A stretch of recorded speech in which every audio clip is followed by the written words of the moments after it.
Former NBA star Dennis Rodman will reportedly be in Singapore next week for the North Korea summit. And according to the New York Post, Mr. Rodman could even play some sort of role in the negotiations. Dennis Rodman has visited North Korea 5 times already, and he said he has a good relationship with Kim Jong-un. Well, my next guest just returned from Korea, and she knows firsthand how high the stakes are for this summit. Here with the analysis, Republican Congresswoman from Arizona, Martha McSally. Congresswoman, good to see you. Good to see you again, too. Dennis Rodman, North Korea. I mean, this is all so crazy, right? That, you know, hey, the other way hasn't worked. Who knows? Maybe this, you know, this will do the trick. Well, I'm not sure about the Dennis factor, but in general, the definition of insanity is doing the same thing over and over again, expecting a different result. And what we've had for decades with North Korea is talk and them looking like they were agreeing towards moving towards peace, relief of economic sanctions, and then they just moved ahead towards their belligerent actions and marching their nuclear capabilities to hold an American city hostage. So this time is different, for sure. And because of the president's leadership and the maximum pressure campaign, we have an opening here that's historic. I'm a skeptic optimist coming back from my trip here, and that's not an oxymoron. Tell me what you saw on that trip. So it was pretty powerful. Led the congressional delegation. We were standing right there at the DMZ. This was right where a couple hours later President Moon crossed in to meet with Kim. Also, there are bullet holes in the buildings over to the side where the North Korean defector had crawled to freedom just 6 months ago. A very powerful place to stand. It's a very volatile place, but our troops, I'm so proud of them. We met with the commanders, and they are ready to fight tonight through strength and readiness and innovation alongside the ROK Army. And I think that's part of the maximum pressure campaign, that Kim realizes that this president is willing to make it so painful for him. He's willing and able that maybe he's needing to change his course this time.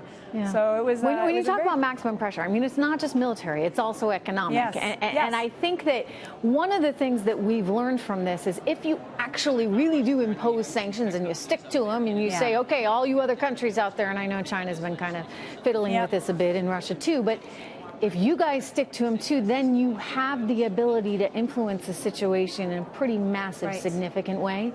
Oh, absolutely. Look, we have all elements of national power. Economic is a powerful one. And they are still cheating a little bit, but this administration has cranked up the pressure.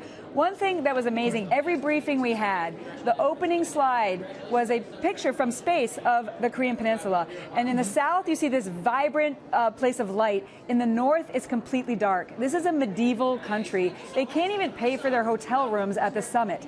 And this pressure is actually very painful. Well, that's what we're hearing. You're seeing the media reports. Us? Well, I think that's being worked through. That, you know, they may not even have an airplane that could, you know, land. I mean, this is a their household per capita income is 5% of that of South Korea. This is not a peer. This is a totalitarian regime that is a menace, but they are failing and they are under pressure. And I think maybe there's an opportunity to change the course of this country. Do you think that China's okay with it? You know, let's not forget, China kind of likes having that little buffer there, right? They do. They do. So, but they also is China going to be okay with us suddenly being friends with Kim Jong-un, et cetera? I think they realized over the course of the last year and a half with the increased belligerence and marching towards the capability to hold an American city hostage with a nuclear weapon and our intolerance to that we weren't going to let it happen, that the Frankenstein they tried to manage has sort of gotten out of control. So China has changed its course a little bit. They certainly don't want a Western-style democracy on their border, but they also don't want North Korea to collapse and have a refugee crisis or American troops on their border. And I think part of this is what's caused them to change their tune a little bit. If you were the president, would you have called Dennis up on the phone and said, you know, buddy, stay out of this one? Hey, the president gets to do whatever the president wants to do, you know. You wouldn't have invited him, though. You know, I'm not going to comment on that. I just think, again, we have a historic opportunity here. It's up to Kim. Whether he wants his country to move towards a better path or whether he's going to continue suffering under the increased pressure that will happen if this fails. Well, I'll tell you what my colleague Kennedy said on the air last night, which I don't quite have the same delivery, but it was great. She basically said, this is so darn weird that it may work. So fingers crossed. It happens. Exactly. You're right. The definition of insanity is doing the same thing over and over again. So, hey, At least it's a new direction. Congresswoman, always a pleasure to see you. Thank you.